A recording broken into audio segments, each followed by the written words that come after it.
Guys, this is Liam Weagle on your Overwatch, back with a new video. Today, the Ana guide that's been much requested. It is part 2 though, so make sure you check out our advanced guide playlist where there's loads of guides, various heroes, and also multiple guides for some heroes, especially the more complicated ones. Today we're going to go all through chaos management with Ana and how to get the maximum potential out of her. Now, it may sound outrageous to say, but Ana is so good at the highest potential level of her that I think even if she didn't have nano, she would still be viable. If you think about the utility she has, she can sleep anything. Like, if you think what she has versus a McCree, she can heal herself, she can stop healing on other people, she can sleep dart people, she can heal people very quickly, she can shoot fires out of the sky. Her utility is great, and I want to talk about and maximize it within the chaos of Overwatch. So what do I mean by chaos management? Well, I'm going to show you a pure example of chaos and then go through and break some other stuff down to show you guys exactly how to do it.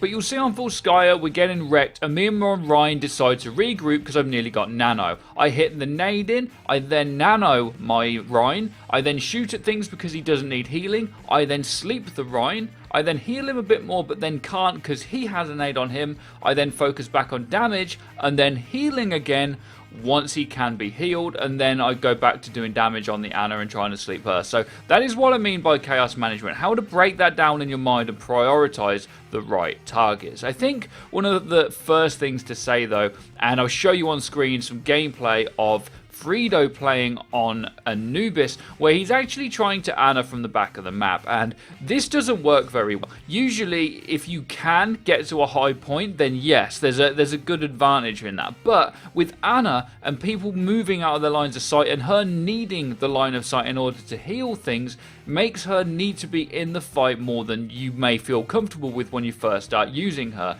You'll see that her utility needs to be used in the right way, and she needs to move around to heal the right people. I mean, the team shouldn't even be this split up, but it is something that's needed. And then the nano boosted diva comes up and you put it to sleep. I mean, the ability to just shut anything down and when to keep that available in order to sleep something when you think an ultimate is coming needs to be managed and practiced. You need to think to yourself in your mind, well, do they have nano soon? If they do, well, I definitely need to keep my sleep dart. Alternatively, when you've got nano and you want to boost your Ryan that's going to charge in, you need to keep your Grenader handy in order to grenade him and heal him and then keep shooting at him while he's nanoed. Also, if you then nade him as he pins something, anything near him can't be healed and it makes his nano even more effective. So it's all about snowballing her abilities in order to get the most out of her. Now, one thing that definitely needs to be said is that Ryan is kind of your best friend as Ana, especially in solo queue and duo queue. Yes, it's probably good to nano a Reaper most of the time when he ults because it does so much damage,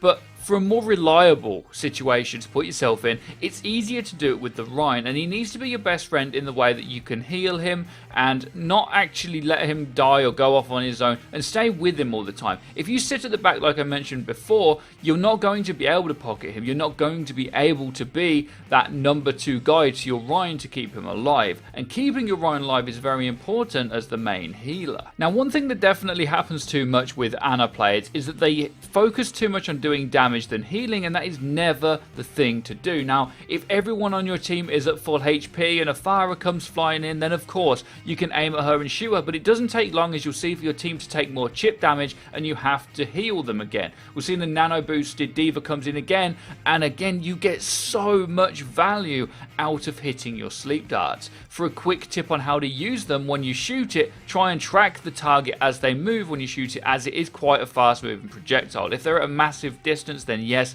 sometimes it's better to actually try and aim ahead of them, but generally you can just track them while it's shooting like you do with a May icicle, and you're way more likely to hit the sleep dart in that situation. So that wasn't crazy gameplay. That wasn't the in-depth Ana gameplay that I'm going to show you in a minute, but it was in between the facts. You're not at the back just trying to snipe healing, which can happen occasionally and can work very effectively on certain points, like the first one on Hanamura, but a lot of the time you need to be with your team, which I'm going to show you now.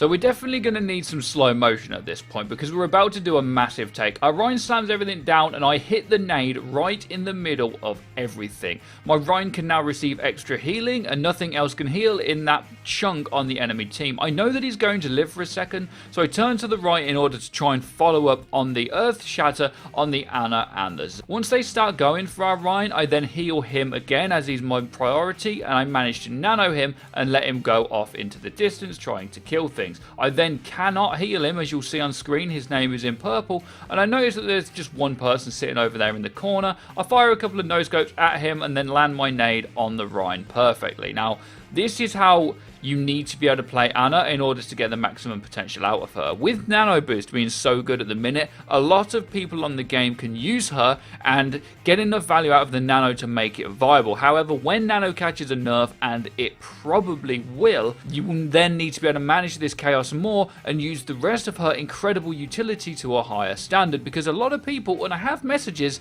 about this, saying that Ana isn't that good, her utility isn't that good. It's actually the most dexterous utility in the entire game. She can mass heal, she can sleep things, and she can deny healing. And that's even without her ultimate, which is also one of the best in the game. Now, I think slowing things down for you guys is probably the best way to show examples of how to manage this chaos. And if you think it helped, then do be sure to let me know in the comments. But I want to show you some more. We're trying to make a push on Volskyra, and we take the left-hand room. The Torb comes up, so I try to kill him, but he does survive. And then I'm really just trying to pocket my Zarya. I miss a couple of shots, but I do keep her alive. There's only one target for me to focus on, and that's her. So we get her back to full health, try and regroup with our team. At this point, there's not much for me to focus on, but it gets to the point where I think let's just sleep that Ryan. He's on his own, he messed it up, so we just leave him asleep and we go and focus on the rest of the team. I then take May as a priority and don't let her heal because she's a right pain in the ass and everyone knows that. Finish her off as normal. My Ryan actually needs to be kept alive, not punch him in the face, so I heal him, and then I manage to hit a very, very good sleep dart on the Ryan and take him completely out of the fight once more. My Tracer then sticks a bomb to him, and we win the fight. Now, how many things happened there? How much did my focus have to change in that fight in order for me to do the right thing? The difference between Ana and every other character in the game that you play is that if you're a DPS, say you're a Genji, you've only really got 2 or 3 things you super need to focus on in the game. That's the squishes and the healers. If you're playing another healer like Lucio, you press E, right? If you want to heal a Zen, you put an orb on them, or as Mercy, you hold down click and that's your job. But with Ana, you've got everyone in the game to think about. You got to think about, who do you grenade? Why do you grenade them? Who do you sleep? Who do you keep your sleep handy for? Do you grenade someone to heal your team in bulk, or do you grenade someone to heal some of your team and do damage? Do you nano at the right times? You've got every single thing in the game to worry about. All 12 heroes, including yourself. You've got to keep the nade for yourself sometimes. You've got to keep the sleep to sleep the Reinhardt, but you may need to sleep a DPS character. And this dynamic is only in the game for Ana at the minute, really.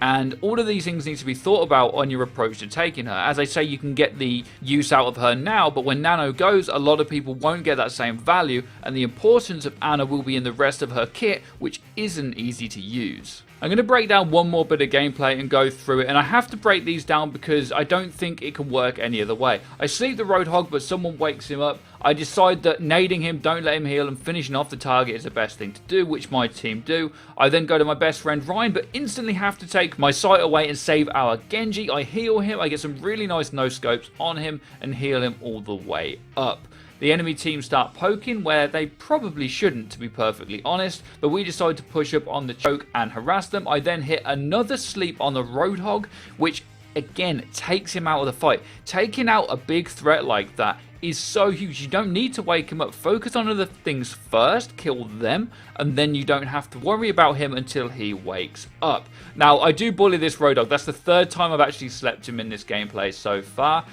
The enemy team, again, just trying to poke us, and we're just kind of holding this horrible offensive situation. I then heal my team and deny the healing on the Roadhog. I have an overextended Reinhardt who I try and save, but I have to back off. I can't heal him enough, and again, sleep the Roadhog. So we're actually 5v5. That is so important for us right now, to put one of the biggest threats asleep again in order for us to focus on the other things. My Zarya then comes in and follows up.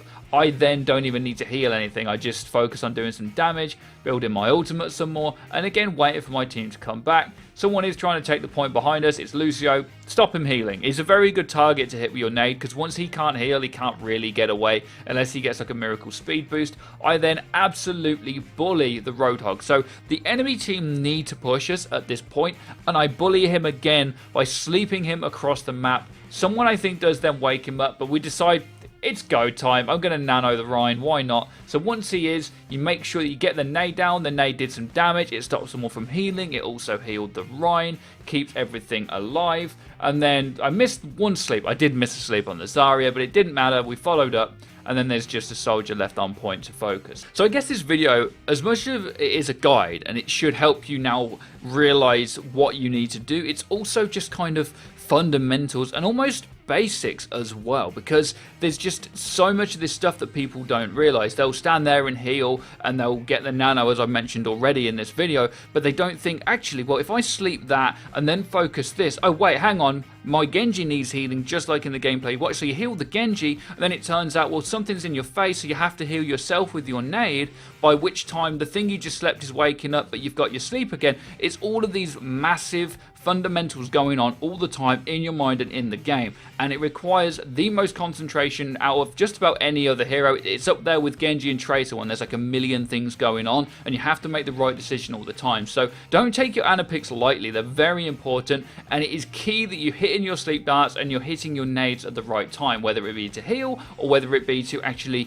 destroy some kind of enemy like Mei that keeps healing herself, but you deny that heal and you finish her off because she is a high priority target, just like them sleeps as well. And I'll show you again the game on Volskaya. Sleep the Reinhardt, he's out of the fight, nothing can be protected, you wipe everything else, and then you focus on that thing at the end. So guys, let me know what you think. Did I miss anything? Comment section is the place to let me know. Manage that chaos. That is the way to master Ana. I can't, of course, teach you exactly all these things because each game is different. And we get some comments from people saying, well, this just shows you your gameplay and what you did. And I think that's the only way to teach some of these things, because it's very situational and practice is the main thing. But I can definitely express the importance of not messing these things up.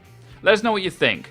Comment section is the place. Be sure to follow our Twitter and our Twitch, and also we have a Discord where you guys can group up with each other, all regions and all platforms. So be sure to drop a like and subscribe if you guys enjoyed, and have a great day as always. Take care and peace, people.